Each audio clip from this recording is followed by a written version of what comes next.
Hello, and welcome to the Compendium of Discomfort. My name is Michael, and this is Baby Assassins Everyday Episode 4, my little review that I've been doing every week since the show started.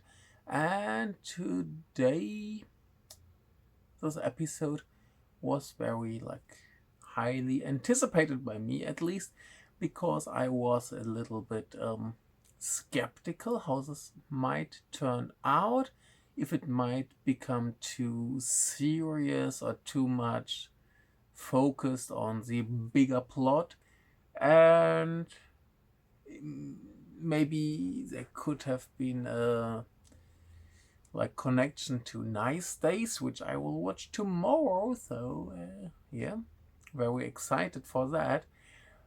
But yeah, that turned out completely different. So first we got three new actors. We've seen them in the last episode very briefly, but now they're fully there.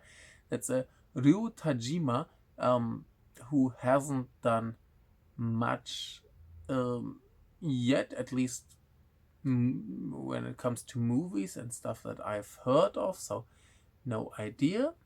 Then we have Motohiro Nina, who I have seen in what was it? Hey, Our Dear Don-chan, and he was in The Miracle of Crybaby Shotan and The Miracles of the Namiya General Store, which I both haven't seen yet, but at least the Crybaby I should watch, because that's our good old friend Toshiaki Toyoda. You should always watch Toyoda's movies. As far as I know, all great. And then we have Jun Amaki, who was at least in the movie Iron Girl Final Wars, but I guess she's mostly famous for, and I'm very sorry to say that, but that's how she presents herself on her social media, for having very, very big breasts, and seemingly she likes to sell that, so in form of pictures, calendars, videos, everything. So a little bit more from the uh, how do you pronounce it? Gravure idol.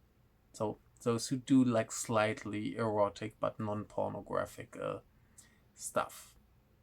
Yeah. So they all come here as part of the team that works on the big plan by the big boss, and they all go there by car, and one of them tries to make a little joke, which I really didn't get. I asked the native speaker, and she was like, no idea what's supposed to be funny here.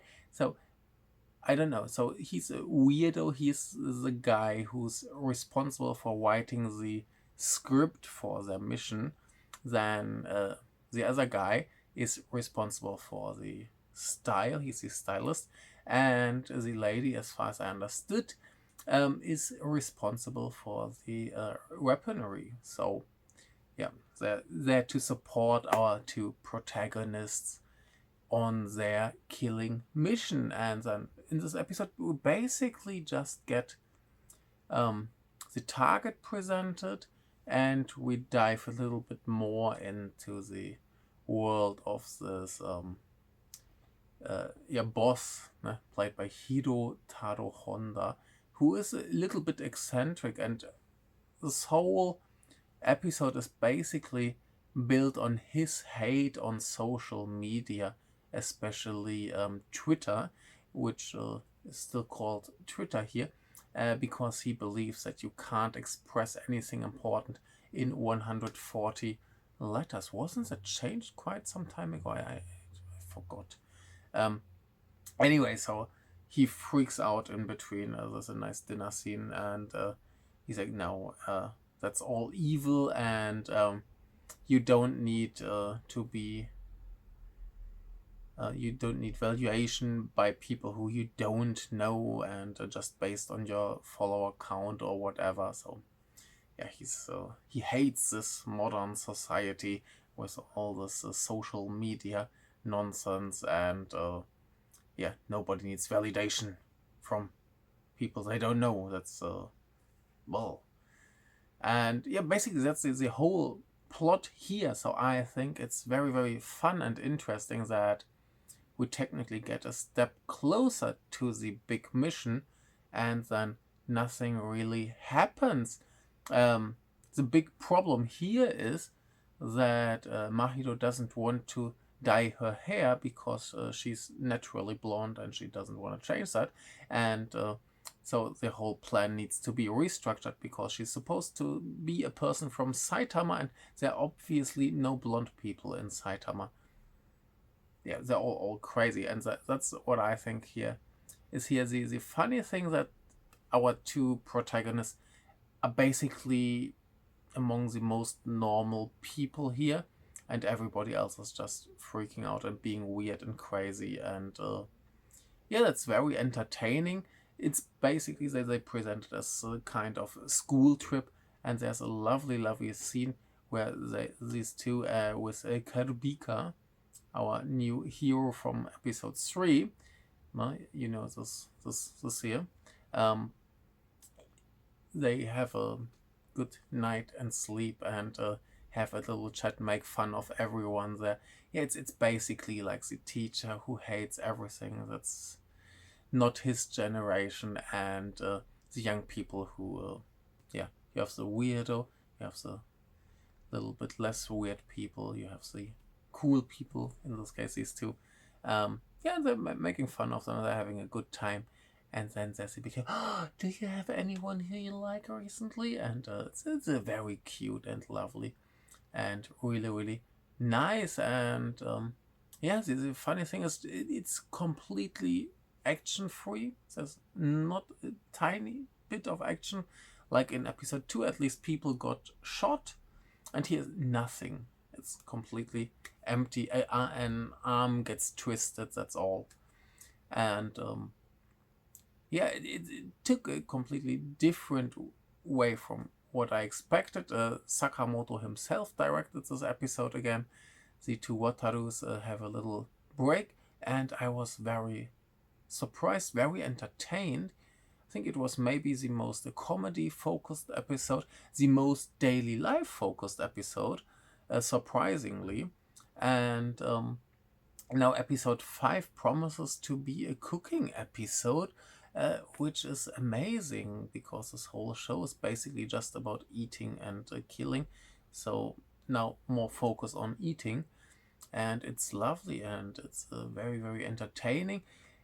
Here I must say it's the episode with the most dialect and the dialogue, and the most difficult dialogue. So I might have missed one or two details, but it's very entertaining and very fun and very good.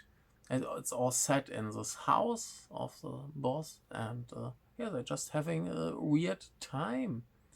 And I guess that's all for today. I'm really excited. My little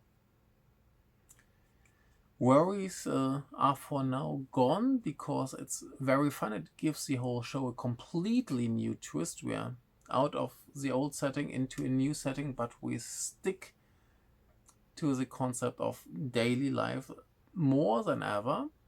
And yeah, it's lovely and great, and I'm very excited to see where this goes. I mean, now the preview for the next episode is pretty clear. We're going to cooking, but yeah, seemingly the actual mission still takes some time, and I wouldn't mind if we go on a little bit more like this, and the mission is quickly done, and somehow we get a tie-in with Nice Days.